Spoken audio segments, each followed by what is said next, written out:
So I'm going to present you the work I did in collaboration with Raluca, who is sitting just here at Duke, and it talks about models of transcription factor DNA binding specificity.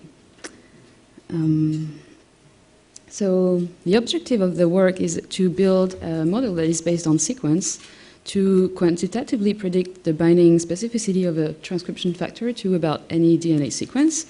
And the motivations for doing so are multiple, and you've been through actually a couple of them. And roughly, if you know where a transcription factor binds, then you can know what it's up to in a cell and what the target of this transcription factor is doing too. So it's interesting from a functional genomics point of view. And further motivation include actually, when you find a genetic variation, a SNP or something in a non-coding region, then you can determine what effect it has on gene expression. So a very famous model for binding specificity is called the position weight matrix. And so it's a matrix, and you have as many columns as position on the binding site, and you report in it the weight, the contribution of each base being present to each position. And the underlying assumption of PWMs is that the individual bases contribute independently and additively to the specificity. So usually you learn such a matrix from a set of sequences that you know are bound to the transcription factor that you're interested in. And there are many methods for learning, this kind of models. But among the models that have been built to predict the binding of a transcription factor to DNA, there are those that include non-independent contributions, and dependencies between the positions in the binding site have been proved to exist, actually, experimentally, statistically. And so examples include Bayesian networks and dinucleotides weight matrices, and they've been shown to outperform PWMs. So you should definitely include those kind of non-independent contributions, but when you do so, most of the time, the problem is that you have an increased number of parameters and of features, so it's much harder to estimate, and you might come to actually overfit, and the models that you get are harder to interpret, and you might even ask for more data to learn these parameters. So what we propose now are actually regression models, because I said I wanted to quantitatively estimate binding specificity, but we're going to include those type of contributions that are both nonlinear and that come from dinucleotides and trinucleotides even.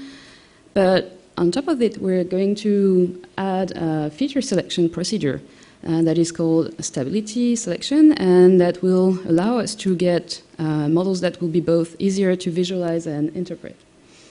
And to overcome the issue about the training data that would be required and the overfitting, we're going to use, we used these genomic context protein binding microarrays that I'm going to describe in a few. And roughly, a PBM allows you to measure in vitro binding of a transcription factor in its native genomic context and for thousands of sites. So that's a lot of data, and you can then learn better models from that. The transcription factors that I'm going to talk to you about today are, there are 2 from yeast and 3 from human, and they both, and all of them belong to the same family that's called the BHLH, and they all bind as dimers, as I've shown on that picture here, which means that you have 2 copies of the same protein that bind into symmetric half sites. And we know that all of them have a strong preference for this motif CAC-GTG that is called the E-box. This is the outline of my talk, and it actually follows the workflow of the study. So I'm going to walk you through each of these steps. And so the first step is actually pretty straightforward. You start with the whole genome, and you scan for this E-box motif that I just mentioned. And you retrieve the sequences that are centered on this E-box. Then you pass them through a PBM experiment from which you're able to retrieve these numbers here that are the binding signal intensity. Then the feature derivation step is what allows me to transform these sequences into a matrix of numbers. Like every sequence is going to be described by a vector of a quantitative vector. It's a pretty big matrix most of the time, so what we're going to do then is to do feature selection so as to select a few features that are going to be relevant to predict the binding affinity. And so you obtain this matrix X is here that is much smaller. And then you do regression, and the output is a model that allows you to predict binding intensity from this reduced set of features. So first step, straightforward. Then the second step was the PBM experiment. So it's actually a microarray experiment. So you have thousands of spots on a chip on which you place sequences, DNA sequences, double-stranded. Then you add the transcription factor that you want to study, and you tag it with an epitope. And then you add fluorophore-tagged antibody to that epitope, and wherever the transcription factor binds, you're going to have an intensity that is emitted. And so you just take a picture of the microarray, and the intensity signal that you obtain is hopefully reflective of how much transcription factor has been binding to that sequence, right? Now the feature derivation, how to describe sequences. So the way I'm going to build that matrix X is pretty simple. It's actually I'm going to count the occurrences of k-mers of different size at each position on the flanking region. So if you remember, I said that those transcription factors that I'm studying are binding as dimers.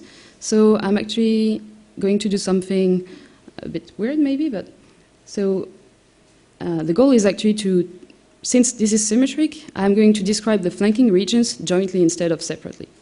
So I take every sequence that is centered on the epochs and I just fold it. And then I describe the flanking regions. So on this example, it's from position 1 to position 4. And I just count the k-mers at each position. So here it goes. I first count the 1-mers. And at position 1, I have an A and the complementary T. So I'm going to report a 1 for this one. And then same thing for position 2 and position 3.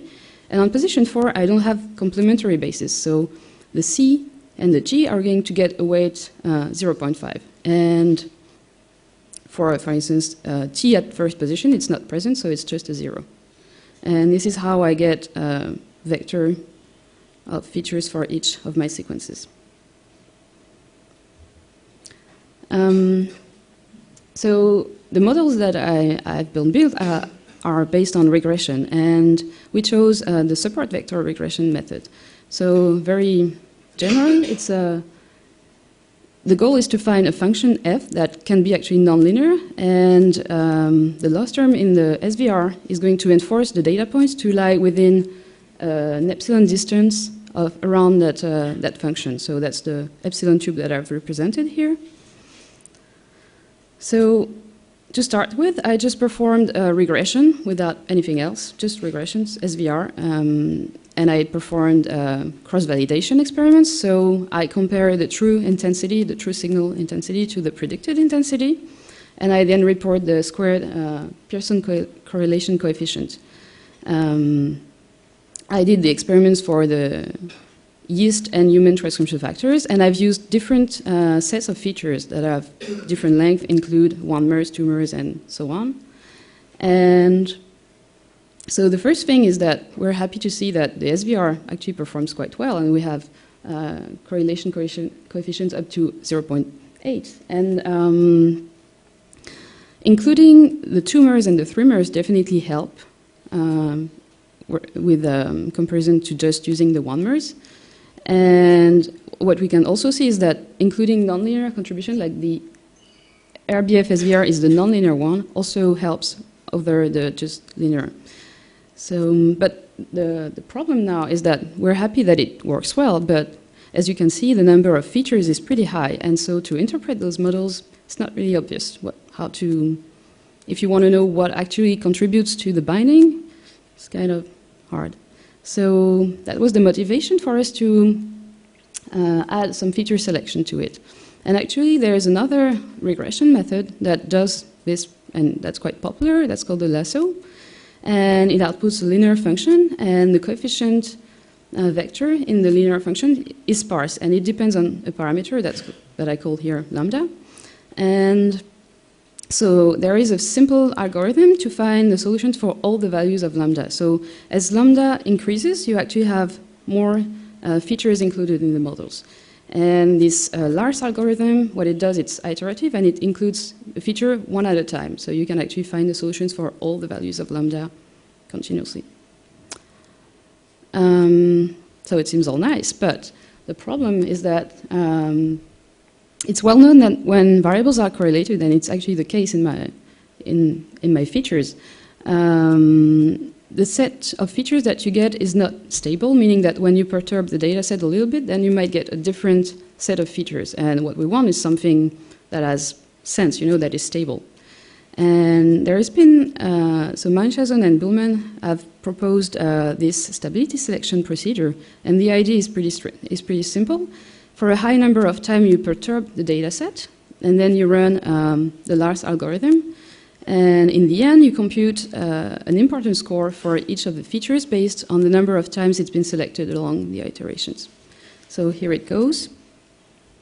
This axis here shows you the iteration of the T iterations of this procedure. And each matrix here, like F1 up to Ft, reports the selected features at each step of the Lars. So, for instance, this 1 here means that feature 2 was selected at the 4th step of the Lars in the first iteration. And if it's a 0, it means that the feature has not been yet selected, right? We then average these T matrices, and we obtain curves that report the selection of frequency for each feature at each step. For instance, here, the feature that I call I has been selected 10% of the time along these iterations, at the 7th step of the Lars. And the way we compute this importance score for each feature is just taking the area under these curves. So in the end, I get an importance score for each of my features. I rank them by decreasing order, and I just select those features that have outlier scores and that are going to be the most relevant features to predict binding intensity. So I report exactly the same numbers, these R-squared. And I compare no feature selection to feature selection plus SVR. And we are happy to see that we actually do not decrease much the performance. And sometimes we even do better, like for instance here. And however, even if we do a bit worse, we're still happy because it's not much worse, and also because we get a reduced set of features, so it's much more interpretable. And I said that, I forgot this, sorry. We also tried two alternative selection feature selection methods, and the first obvious one that you can think of is just to take the same number of features randomly, and obviously it doesn't work well, so it's a good validation to our method. And the second thing was, if you do a linear SVR, you can just think of selecting the same numbers that you got with the Lasso, but based on the coefficient of the SVR, and then do a nonlinear one. And it also works less well. So we're happy and confident that the set of features we select is relevant. It's not just doing random thing. So I said that we obtained models that were easier to interpret and visualize, and here's how I propose to do it. So here, imagine that these are the positions on the flanking regions, like the jointly described flanking regions. So it starts after the epochs, and so I report the features that had the highest importance score, which I report here on the last but one column. And then to get an idea of how well, in which direction it influences binding, I report the linear SVR coefficient here.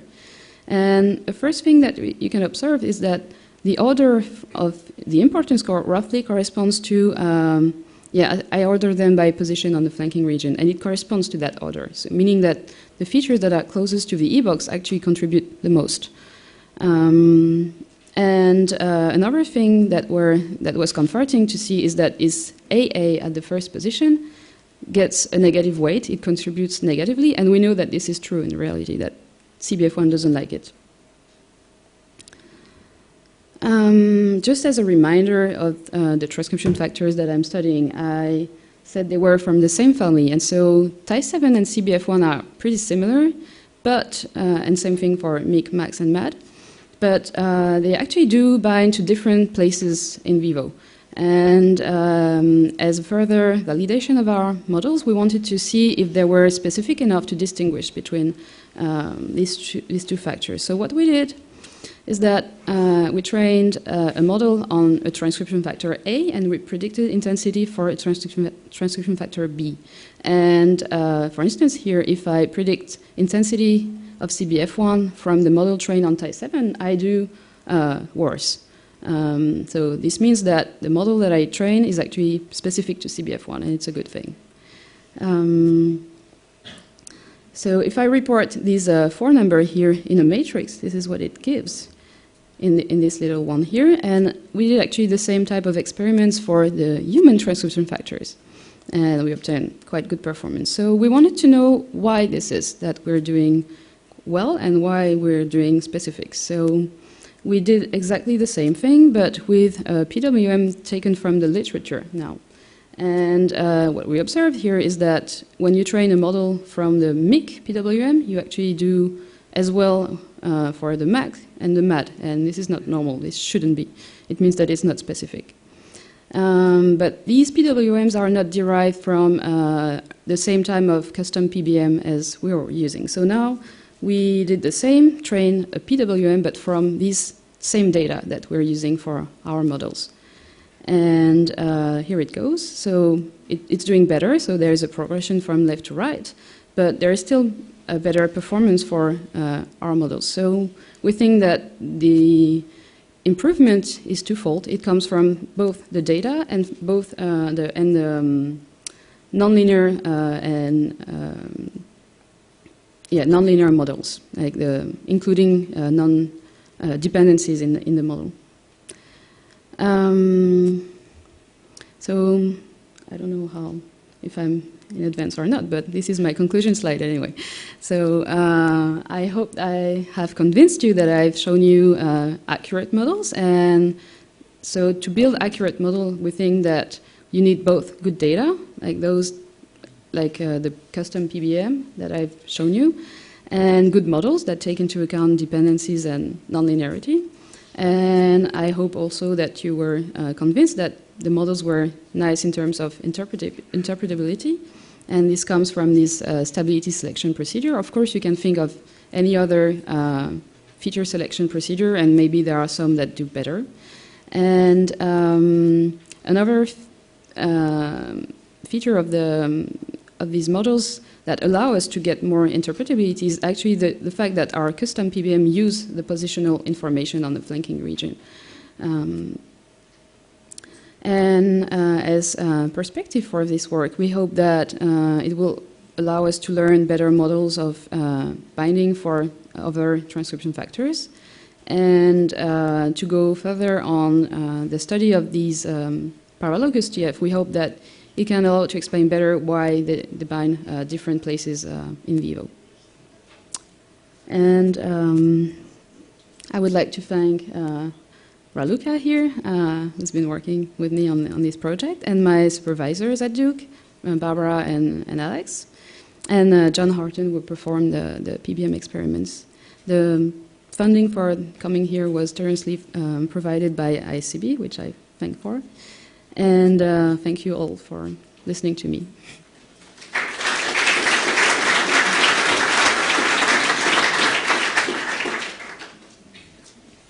So thank you very much, and it's time for questions. There's a question there.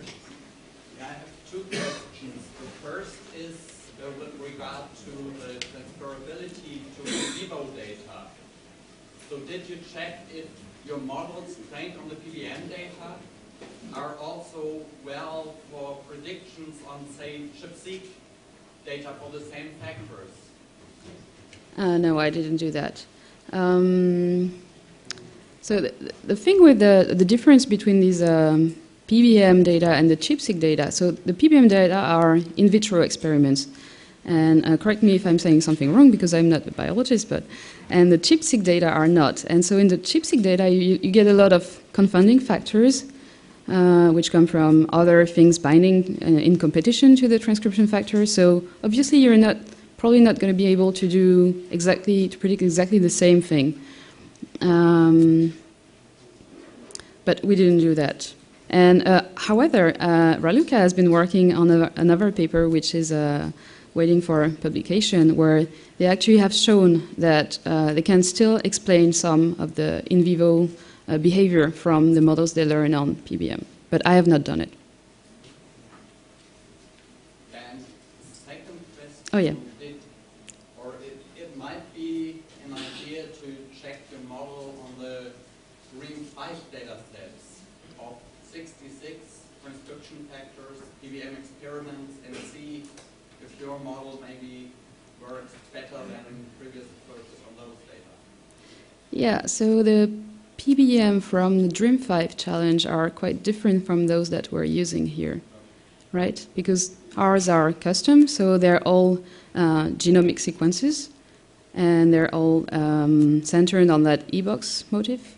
So from universal PBM data, you cannot actually use the information position because they are not aligned, the sequences. So, yes. So I see that you use the Lasso method, but there is the elastic net. Maybe you are aware of that. So would you have an idea if your random perturbation is better performing than the elastic net regression? I didn't try it. As I said, there are a couple other feature selection methods that might actually perform better than the stability selection. And yeah, it's in the future perspective work, which I'm not going to do, but someone else might. So you said that the model performs better because it uses k-mers, so it has information about correlated nucleotides. But when you look at it, you still use this mononucleotide kind of interpretation. You just look at what's the single position, how important it is.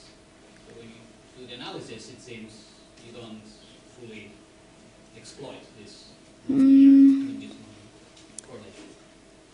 Well, there are two goals that are not always compatible. The first one is to get accuracy in predictions. So if I want to do a prediction, then I'm going to do well because of all this contribution of all cameras. So I'm going to use them actually.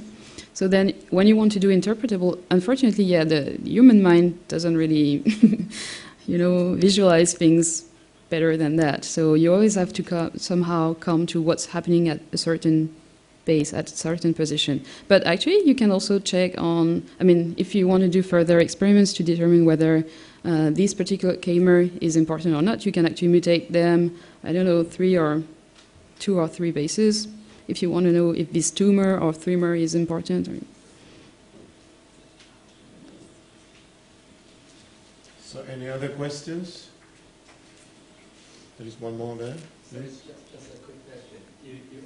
When you consider k-mer, you consider the consecutive k-mers. Do you ever try to think all the combination?